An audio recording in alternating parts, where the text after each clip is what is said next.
Hey, everybody. Thank you for joining us on Taurus Tech Talk.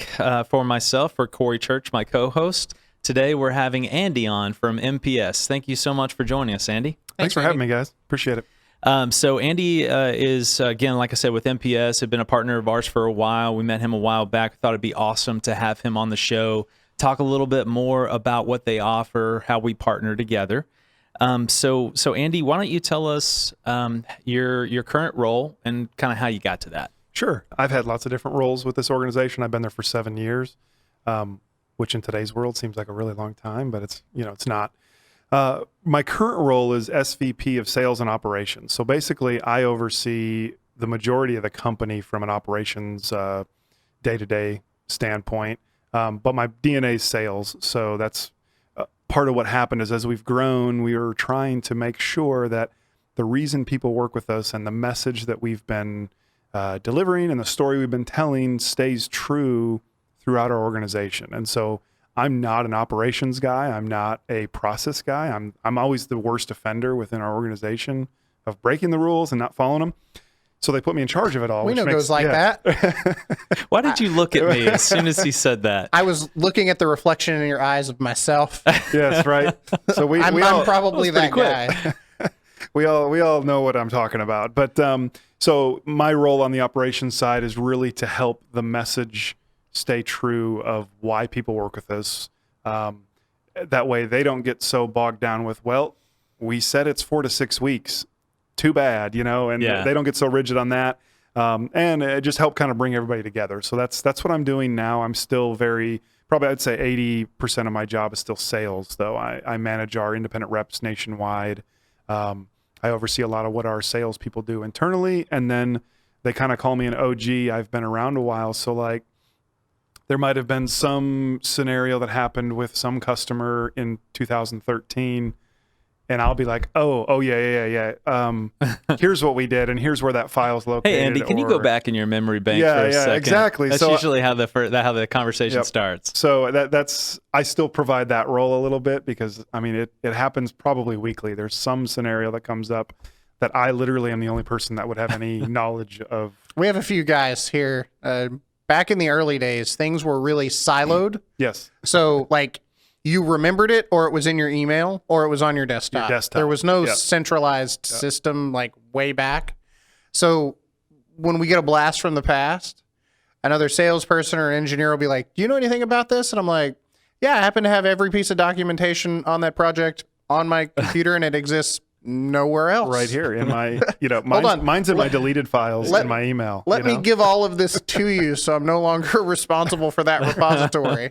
I can search so much somebody's name. Space is freed up on my PC. I can search somebody's name in my inbox, in my deleted folders, and I'll be like, oh, that's where that is. Okay, and then pulling it off. So I like doing that, but Corey gets on to me about the email box space. He's like, hey, man, you have 15,000 deleted emails, right? We really got to get rid of all those. So they got in trouble. Our IT company deleted half of mine at the request of our technology specialist. And then I blew a gasket because I was like, no, you just literally ruined the only bit of information we have from 2014 to 2016. You're going to make me scold you both on camera. Yeah. It's a terrible repository system. I work with a couple of customers that have to be in compliancy for different, maybe their government regulations, maybe their healthcare regulations. And they have policies where there's a retention policy. Maybe it's 90 days, 60 days. So if you sent or exchanged emails with them past 90 days, you're going to have to remind them. Wow. Yeah. Well, for companies like MPS and companies like Taurus, space is cheap. But when you're talking about working with a company that has 3,000 to 9,000 employees, and you're talking about, I don't know, what's your mailbox? Like 50 gig or something like that, times 3,000 some odd employees, it gets expensive. That's a lot. Now you've got a submarine, with running your servers, just trying to keep them cool. Well, and if you're like us, you back everything up 3 times. We are like you. So, yes. So Andy, what did you do before? You said you've been with MPS for 7 years. So what did you do before that? So I came on as just an account manager. So my background, I'm highly trained in sales. I have an education degree for economics and a minor in coaching. So Nice. that was a All right. joke. Highly trained in sales. Yeah. I was about to hear, like, I have is a there master's good degree in educational administration, Very so cool. nothing to do with what I do now. But very expensive pieces of paper. So that, did you Yeah. want to be like a principal or Well, so I started as a superintendent? teacher and a football Okay. coach. I moved All to right. Texas to McKinney to coach there. I coached for 7 years, enjoyed it, loved it, had a blast. Then I started having kids, and my wife was like, "You're working." I was working nights, weekends. I mean, football coaches in Texas work all the time. So Yeah. the next then thing to kind of regulate my schedule was to become a principal. So I got my master's to do that. I became certified, started interviewing, and it was in that process I was like, I really don't want to be a principal. It was just kind of weird. It was like, I remember sitting in an interview and I ended up getting second, so they didn't hire me anyways, but like I was sitting there answering the questions and I'm just thinking, I don't really want to do this, you know. Wow. But as a father and a husband, I'm like, I'll do whatever I got to do. I don't really care, but like personally, I didn't get into education to be a principal. So one thing led to another. I heard about this opportunity through a friend, and I go in and I apply an interview, and it was really funny. I sit down with the owner, and our company was much smaller back then.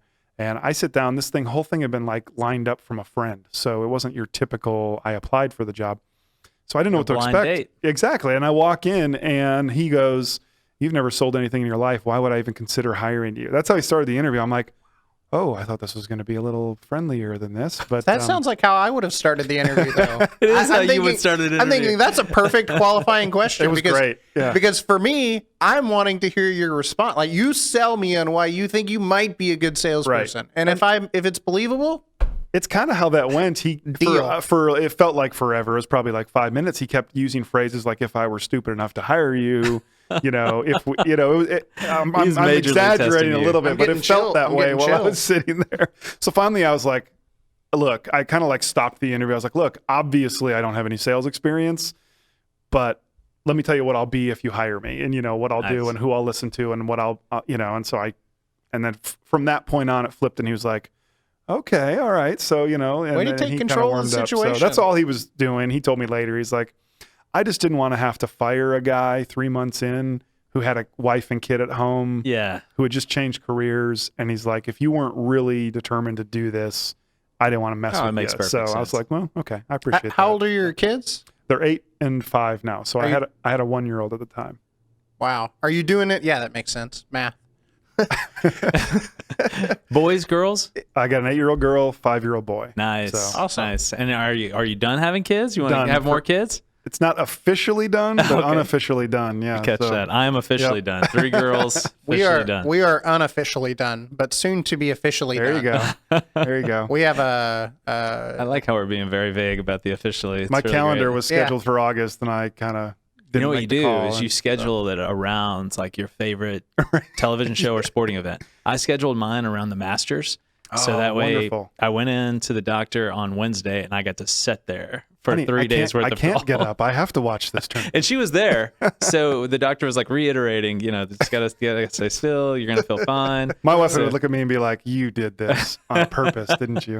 Well, I told her from the get go, I was like, well, I think this is probably the best See, date. you- And she called me on it. There you You're go. thinking about it wrong. You need to coordinate it with some kid-related or house-related activity There you go. that you need to get out of. Well, I mean, yeah, you're not that's- like you're going to do it again, right? Yeah, no, definitely not. Because you're official. I'm intending to be official. I was you go. gonna ask Andy, tell us something that we may not know about you, but There you go. I feel like we know everything. We learned like we got 3 really things. intimate yeah, I already. laid it out Actually, there for you. I have a question though. So you're a young guy. You look young anyway. You could be 50 for all I know. I'm not 50. But yeah. Damn, crap, that was hard. no, so you're going to do this for however many more years. When you retire, do you see yourself going back into coaching? Are you coaching like kids sports? Currently, or- I'm not. I imagine when my son gets a little older, my daughter isn't really into sports a whole lot, but my son kind of is. So I imagine I'll probably get into it. Will I ever go back to a high school and do that? The answer is no. Well, like club ball or select ball or Maybe. some summer. My brother did a lot of coaching for his children when they were smaller, and then as they got better and things got more technical, he stepped out. But to watch him sit on the sidelines, he had a summer a couple of summers ago where he was coming out of coaching but still, sitting in the bleachers, and just he was getting really, really involved from the fence. Sure. And twice he had been reprimanded by this is baseball. He got reprimanded by the ump. And the ump was like, listen, if you say anything else, you're out. And so after that, he doesn't yell anymore. Like, he doesn't, good, bad, or other. He just sits and he watches, and then he goes to the fence and talks to his boy, So I've always privately. been kind of the chill coach. I don't get all worked up about things. And so I don't have that problem at all. That's good. But we actually, one of our sales guys I used to coach, so we hired him. Oh, really? He's 26 years old now, but does he still call you coach? He's kind of stopped doing that, but for the first couple of years he did. Yeah, It's kind of like a respect thing. Yeah, Like, I've interviewed a couple other kids. I did not say sir to my dad. Yeah. I mean, that would be bad. I've interviewed a couple other. I say kids; they're adults now, but I've interviewed a couple other former players to see if they want, and they come in and call me coach, and I'm like, okay. I'm not really coach anymore, but that's because as a coach, you get to learn a that's lot what they about. know me as, Even if you were coach for a year, to those kids, you're coach for the rest of their life. That's At least true. my coaches in high school and junior high, Yeah. like, I think only one of them is still coaching. And I haven't seen them in years, but the last time I saw one of them, I was like, hey, coach. And I don't even know if I know their first name. Yeah, I think breakthrough in sports when kids are younger is probably one of the most impactful things that can happen. Absolutely. Almost more so than a teacher. I mean, I hate saying that, but you're there with them in the intimate times and blood, sweat, and tears, and so yeah, that's pretty neat. But yeah, he works for us, and he tells me the story. He's like, you were always so quiet. He's like, but every once in a while you would blow up about something, and it was usually once every couple of weeks. He's like, but when you did, like, the entire team would stop and listen, because it was like everybody else is yelling all the time and you're just kind of quiet, and then whatever it was that you blew up Carries about, a little bit more weight that way. He's like, it's kind of still that same way. Everyone's not quite sure what you're thinking, and Well, it's if like I come in and get really passionate about something, they all know, okay, Yeah, this is for real. This is something. So they hired me, and I took to it pretty well. To me, it was fun. I liked the fact there was a big scoreboard with my name on it, and like I could work harder or longer or learn how to be better than others, and it kind of just all clicked a little bit. So a few years in, probably 2 years in, they moved me to help. Basically, it was organic. I ended up managing the sales team, and it was basically everything that the company was doing had, processes and systems for the salespeople. I was testing out, and then I didn't like it. That's kind of my personality anyways. I'm kind of I'll just kind of do my own thing. And so, but I started doing my own thing, having success. And then, the leadership of the organization started saying, well, can you teach the other salespeople what you're doing and how that, and so I rewrote some of the stuff. And so then one thing led to another. They moved me to the kind of manage the team while I'm still selling. And then, 2 years ago or so, I became the VP of business development. So they put me in charge of, I've been chasing after the AV side of our business, and they kind of put me in charge of several different new market opportunities, new things to kind of get us into as a company, and the acoustic panels was one of them. So that was kind of my idea to start with. I was actually at Infocom, which is not the place you typically go to get inspired on acoustic panels, but I'm not going to say who it was I saw, but I saw a product there that fixed a lot of the reasons why we didn't do it. And it isn't even the product that we sell. It was just an inspiration piece. They were displaying something that I was like, oh, well, if we did it that way, that eliminates a lot of the frustrations that we've had in the past trying to do some of this stuff.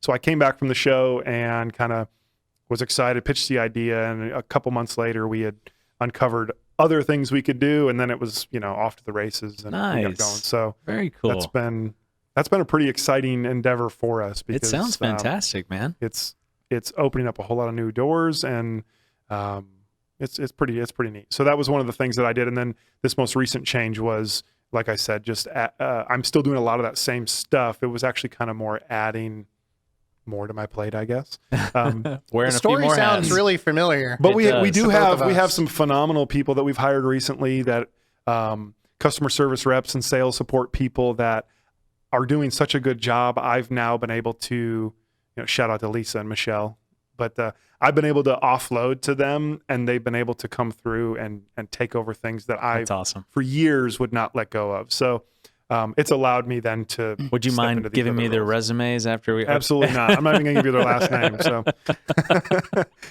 so tell us about MPS. It's abbreviated for Making Privacy Simple. Yep. So tell us about MPS, how long they've been in business, and kind of a 10,000 square foot view of everything MPS is about. So formerly Speech Privacy Systems, for about 20 years, we were speech privacy. We started with sound masking only. Our owner was in the ergonomic furniture industry and found a product that he really liked from Cambridge Sound Management. Yeah. Partnered with them in the early 2000s, like 2002, 2001. And he had been doing mostly ergonomics before then, but really was like, oh, there's a market for just this product. So changed his name to Speech Privacy. We started selling that mainly through the web, web leads, talking to end users. And then the 2008 recession hit and web leads kind of dried up. So one of the things that he changed, and one of the things I was brought in to do, was to find partners to turn into more of a dealer distributor for the product instead of just selling end users directly.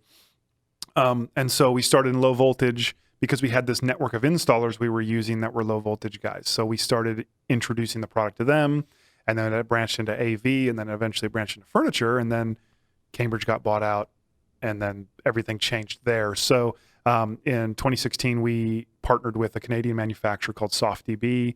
They white label for us. They do all the engineering, product development, and then we distribute it in all of North America for them. And so that was really our company's history, was sound masking, white noise for corporate office, and that was really it.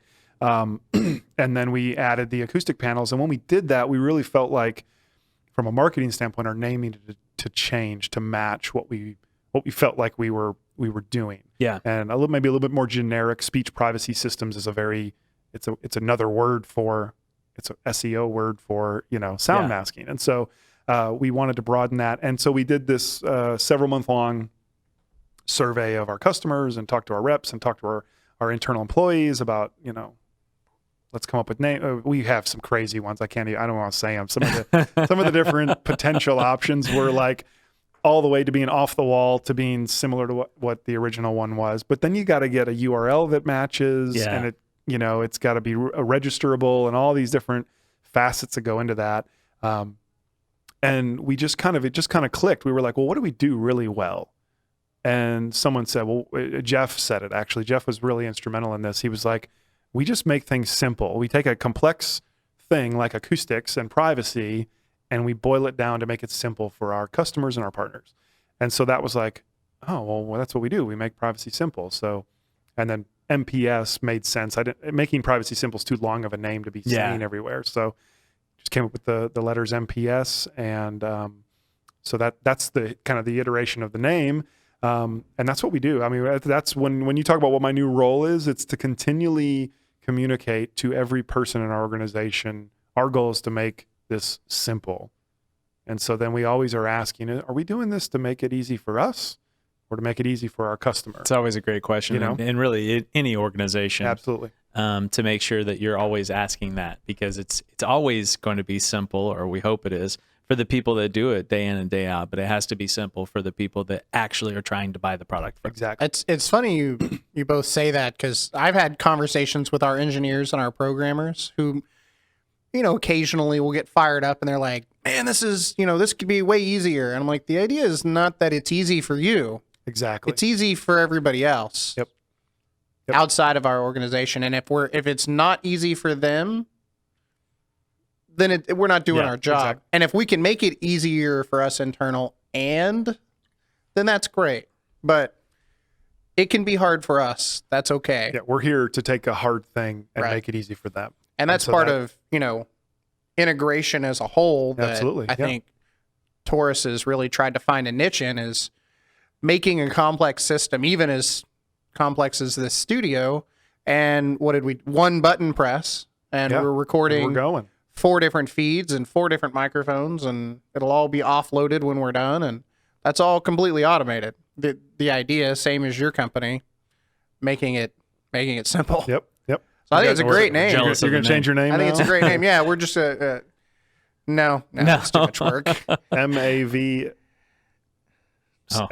We could probably spend a whole hour on just that Just portion. that. Yeah. And then you go search to see if the domain's available, and it won't be. It won't and you'll be. start over Yeah. because that's how it works. That's why you just have the person in the room right next to you checking the domain as you're saying. That's what we were doing. Everything we were Perfect. saying, we were checking, and we're like, well, this one's $8,000. We want to pay $8,000 for, and so Yeah. like we were weighing the cost because everything's for sale, right? Yes, of we're course. weighing the cost of everything versus how good it sounded or how much we Well, liked it. And Taurus was founded with just two guys and almost no money.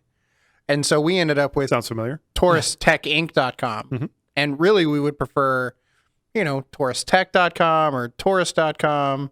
And I always keep my eye out for those domains, but they're expensive. Yes, Yeah. they are. And we haven't Taurus, although we have been very successful, we are not successful quite enough to buy those. to go buy those. Yeah. We'll So- get there. So MPS based out of Richardson, Texas? Yes. Okay, great.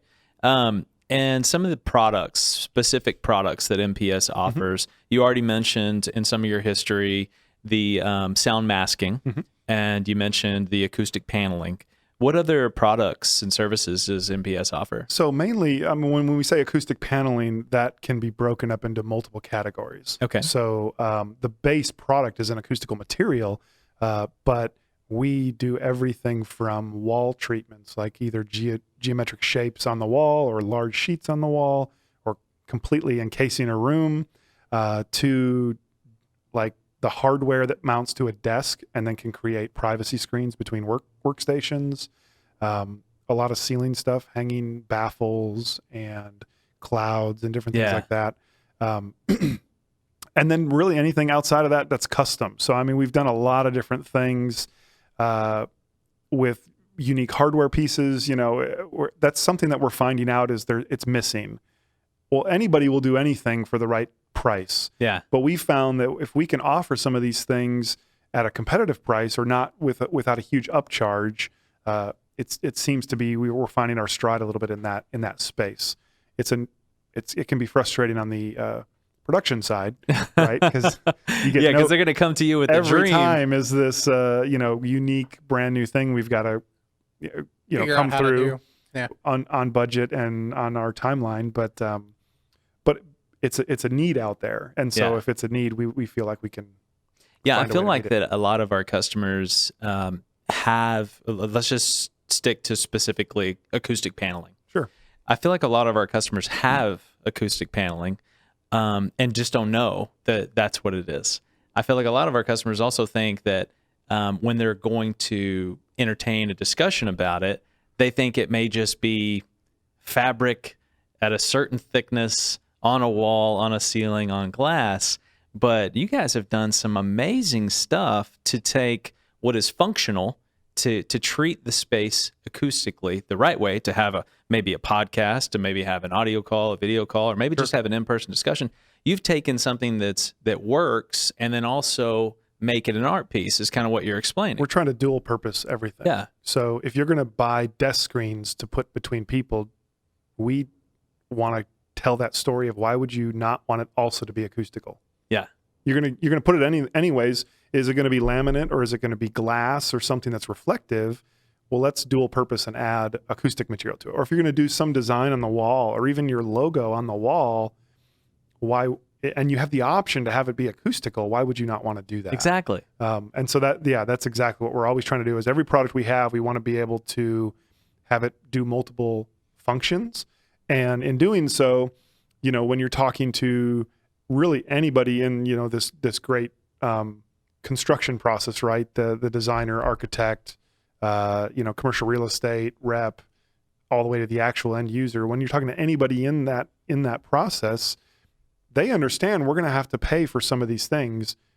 But what if you can tell the story of, well, it's already in the budget, why don't we make that acoustical as well? Instead of you're going to pay for desk screens or you're going to pay for glass or you're going to pay for all these things, and then we're going to come back and have to pay more money to treat the acoustics because of that. Yeah. And now you're It just helps benefiting the story. yourself. Yeah, exactly. You're more than likely giving a better aesthetic approach to the solution that you're already going to pay for. Mhm. And that's one of the things we're working on with our team here, is to make sure that it's not just about the microphone or the speaker, or the display, or the automation piece. The room has to be the right fit, or the space has to be the right fit for what you're trying to accomplish. Yeah. I think I'm going to give a shout out, because I think the coolest one I've seen so far, I got to see it in person and through one of your podcasts and online, was the skyline of Dallas. Oh, yeah. That was my favorite one. Yep. I recently saw that on, I think, LinkedIn or something. I saw some pictures posted, or maybe, I really like maybe it. you sent There's it to me. I think you did several of them, but we saw the first one in person over at Human Scale. Yeah. Another one of our partners. I know I knew you guys partner with them as well. I just thought it was great. Yeah. It's a functional piece, but it's an artwork piece at the same time.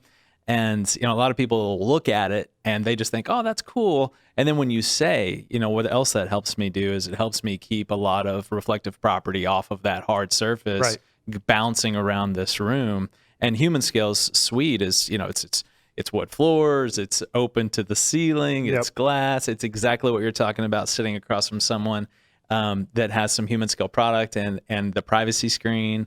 So I just wanted to mention that. I thought that was absolutely gorgeous. Yeah, we're really proud of that one. That came out very well. And yeah, they're a great partner too. So it's been a great showpiece to like, hey, why don't you go check out, Human Scale's showroom. So yeah, we're doing photography and podcast and anything that we can do down there. Before the end of this podcast, I'm going to convince you to have something like that right over here, where you can't see it's off camera, but we've got glass that is the entryway to the podcast studio. And I'd love to see some flying Taurus logos. It'd be awesome. We might be able to make that happen. Okay. All right. So tell us a little bit about, I noticed this spot on the website I thought was really, really intriguing. And when we talk to customers that maybe have entered into the subject of sound masking, a lot of people get a real common misconception about what it is. So you got a spot on the website I really found awesome: sound masking versus noise cancellation. Can you kind of just take us through what that is? So we SEO for the word noise cancellation because you got to think in the mind of someone that's sitting at their computer with a problem and doesn't know the solution yet, and what might they type into their computer. And that's definitely one of the words and phrases that they're going to think about just because of today's world, right? Yeah. You got noise canceling headphones and noise canceling cars and things like that people automatically assume, well, we just need some noise cancellation in here and that will fix the problem, not knowing anything about the actual technology of how it works. And so we have to deal with that a lot. We get a lot of people that we're constantly trying to educate the difference. And so the best way to explain that is cancellation is taking the sound that is leaving, the frequencies of sound that are leaving, the sound waves, and they're moving, and recording it and then reverse phasing it back at it. So that technology exists right now on an ear. And we've gotten our processing power to be fast enough to where they can hear something, that Bose headphone can hear something and then quickly reverse it back into that one ear. And they can do it. They can do it really certain frequencies. They can't do it on every sound, but they can do a pretty good job of an airplane and other background noises. You're familiar with this. It's just a different property. AEC is the same idea. And so that's how that works. And so usually I start with explaining how that works so I can explain how that's not possible in their space. Like understand that technology is doing instant processing and it's redirecting the sound a quarter of an inch away from your ear.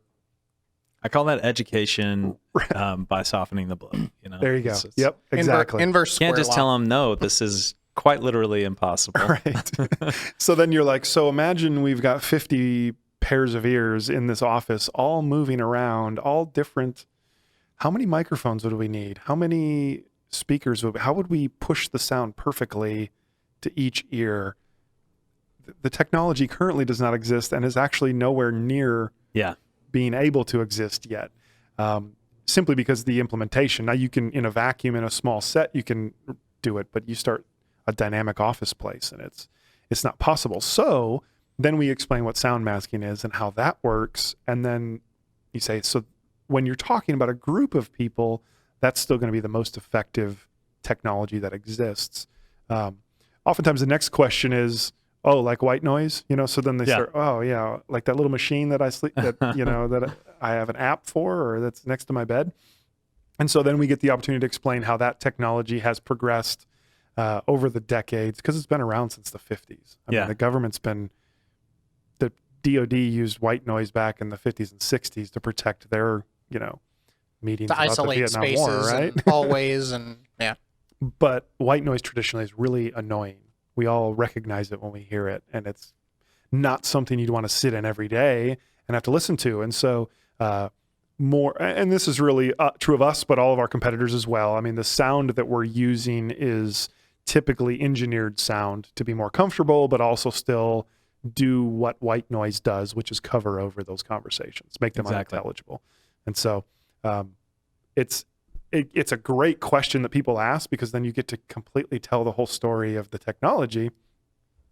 And they're at the end, I mean, now they're like in the 90th percentile of understanding this type of conversation. Like, they talk to anybody at an airport and know more about this than anybody else they encounter. I love it when your colleagues, we obviously try to do a good job of educating on that front. And some people are better than others, but I love having your colleagues in the space. And let's say that we're in that literal space. That's subject matter. And I love how that they can use this. Okay, look, this is a 30 by 40 meeting space with 10-foot high ceilings, and the walls don't go to deck. And let me explain to you how I just educated you are things that we can and can't do to make your experience better. Oh, and by the way, Taurus Technologies will handle everything else on the technology front too for you. It's that's been the biggest challenge for us, honestly, is to get the type of people in our organization that are, good workers, good salespeople, good communicators, and then also get over that hump of being a novice to being an expert in this stuff. It's challenging. Well, that's everyone's battle, right? Yeah. So it's like you got to kind of fail for a year before you've kind of bumped your head in so many different directions that now you know what to do. And sometimes people don't have whatever it takes to just get through that process. Yeah, we're always encouraging the staff to just always feed yourself, always be learning. There's just in our industry really shares a lot of commonalities with the Pro AV and the privacy world, obviously, since we're partners. But I think a lot of people take for granted that, I know everything there is to know about video conferencing. This is simply not true.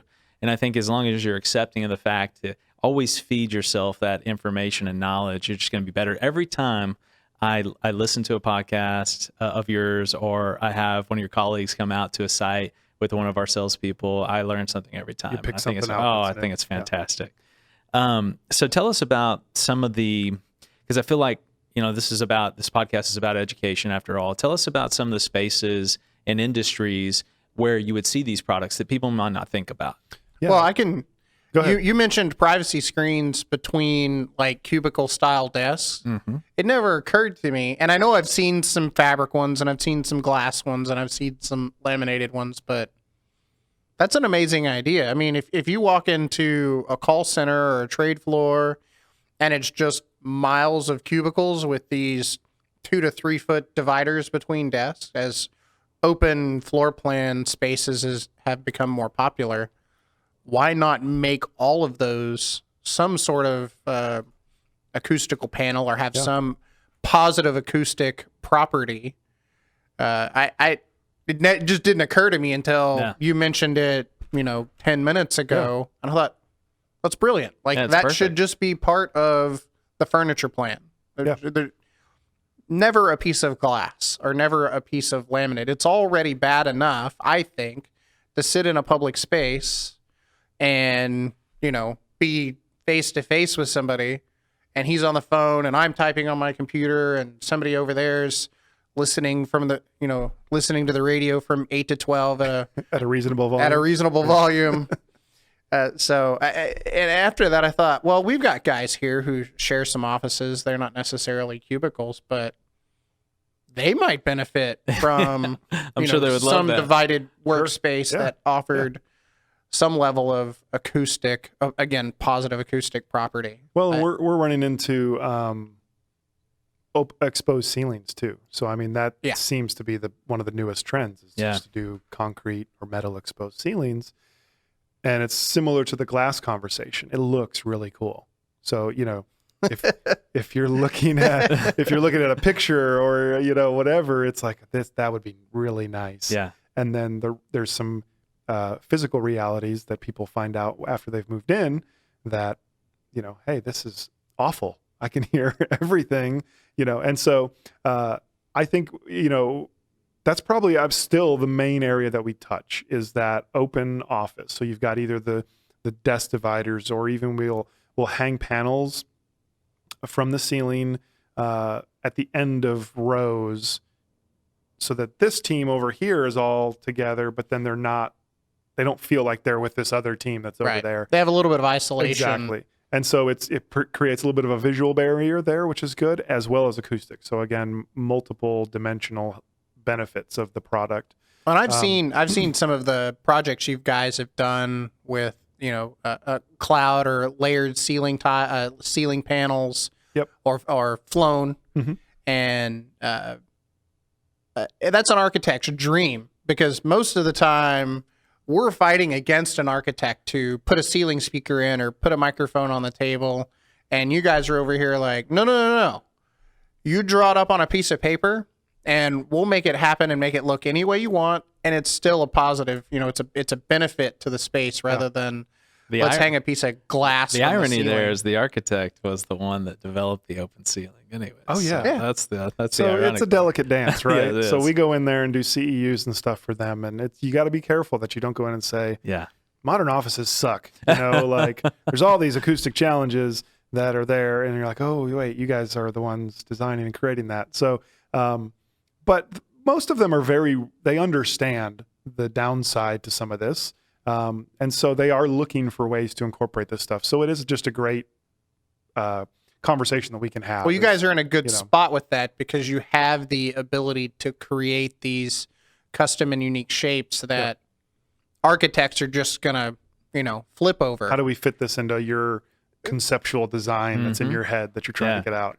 For Robert and I, a TV or a display or a camera or microphone only comes in so many shapes. Exactly. We're not going to go 3D print a new shape for every customer. So it's awesome you guys are that's been probably the most exciting thing about the acoustic panels compared to the sound masking. They both solve acoustic problems, which can be challenging to articulate. Like everybody has their own expectations of what that means, right? The cone of silence or a soundproof room or whatever. And so you have to kind of help manage expectations and all that. And so that's the challenge with acoustics. But what's so fun about the panels versus sound masking is we've got something fun, custom, visual. Like I remember, and so this is when I knew this was the product we needed to be selling, because I had done CEUs and presentations with just sound masking to architects. And let me tell you, if you want complete awkward silence at the end of a presentation, present about sound masking to architects. And they all say, okay, thank you. That's the last slide. I've got to go. Got to go to lunch. Yep. And so they leave. And the very first time I met an architect with sample, we didn't even have inventory. We didn't even have the ability to do anything with it. All I had was samples of what we were going to be doing. And I sat down and I was like, what about some of this stuff? And her eyes got big and she grabbed one color. She's like, I have been looking for this color.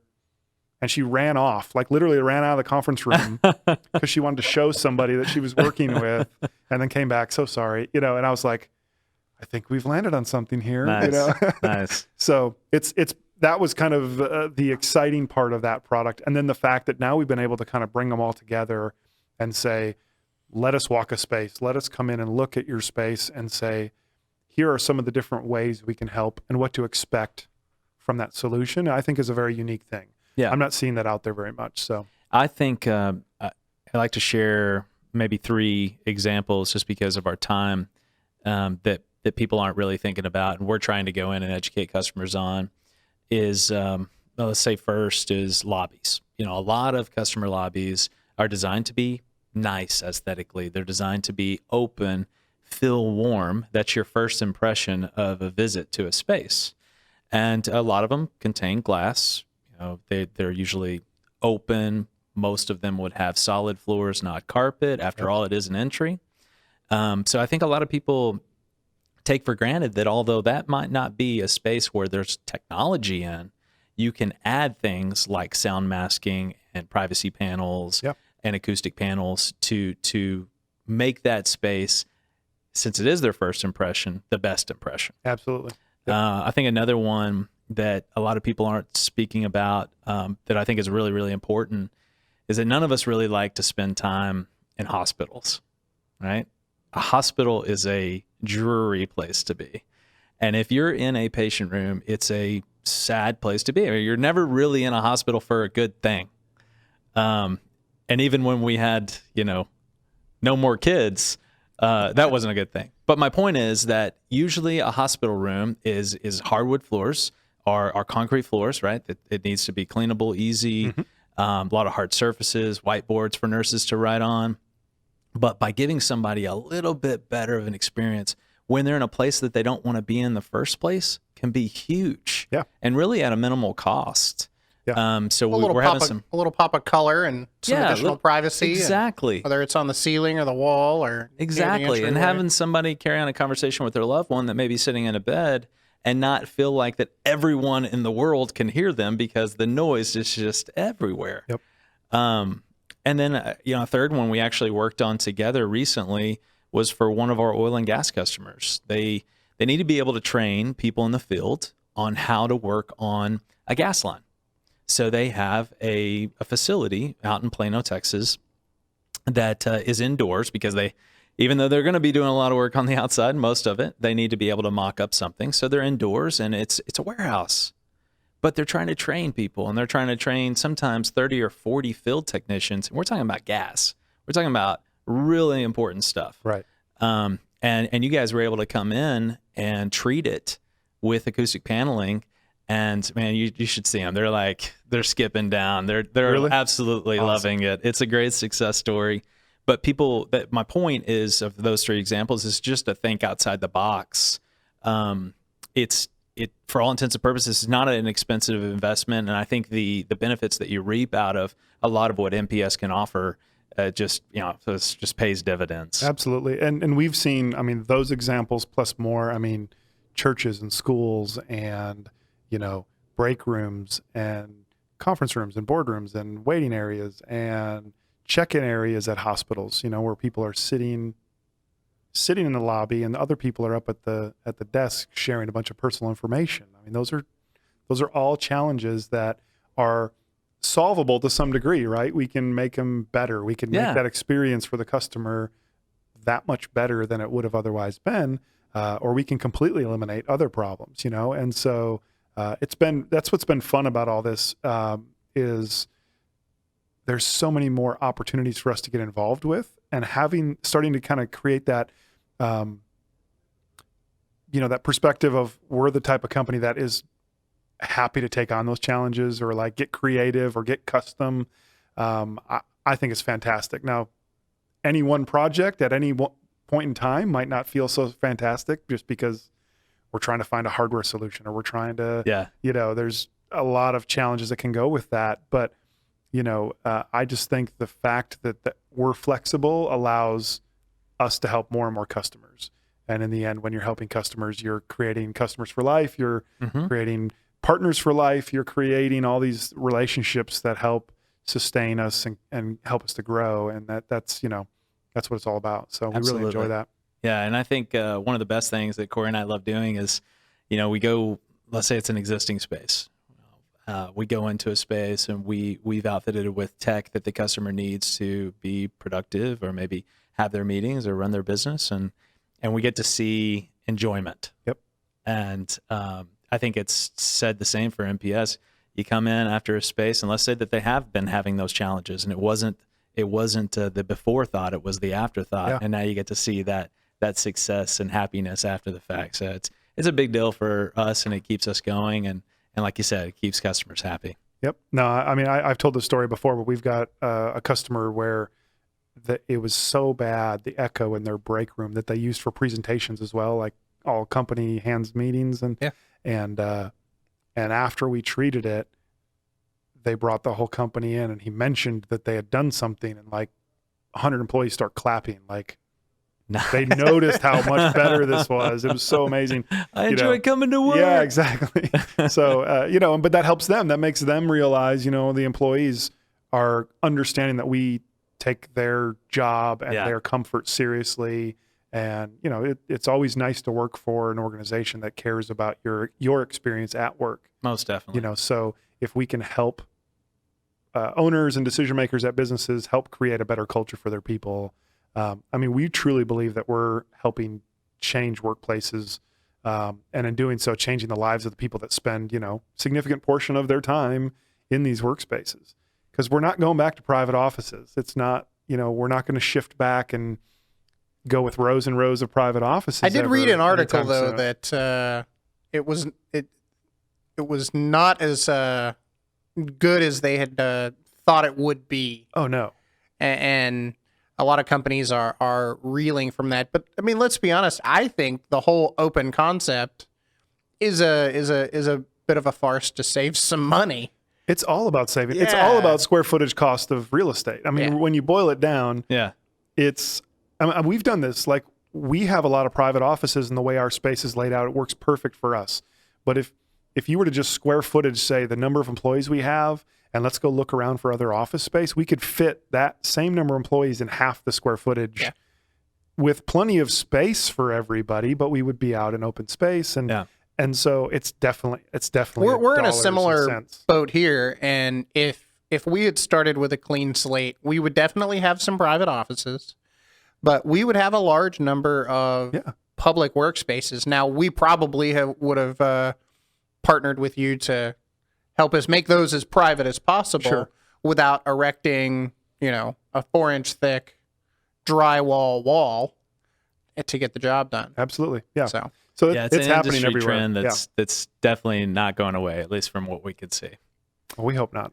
Well, Andy, it's creating more conference rooms and meeting spaces, though. There you go. A lot more huddle rooms. What did we say yesterday? Phone rooms and bistro rooms, and there's so many buzzwords for them. And they all need some sort of tech and some sort of privacy. Absolutely. Yeah. Andy, thank you so much for coming on, man. I think this has been fantastic, and hopefully our listeners and viewers have got an opportunity to hear a little bit more about some things that maybe you didn't know that Taurus is able to partner with MPS on. For more information about MPS, we'll pop in a link below, so we'd love for you to visit their website, get a little bit more understanding. Got a lot of great visuals there, a lot of great examples. And for more information on this subject or any other subject, please email us at info@taurustechinc.com. For myself, for Corey, thanks again, Andy, and I hope you all have a great day.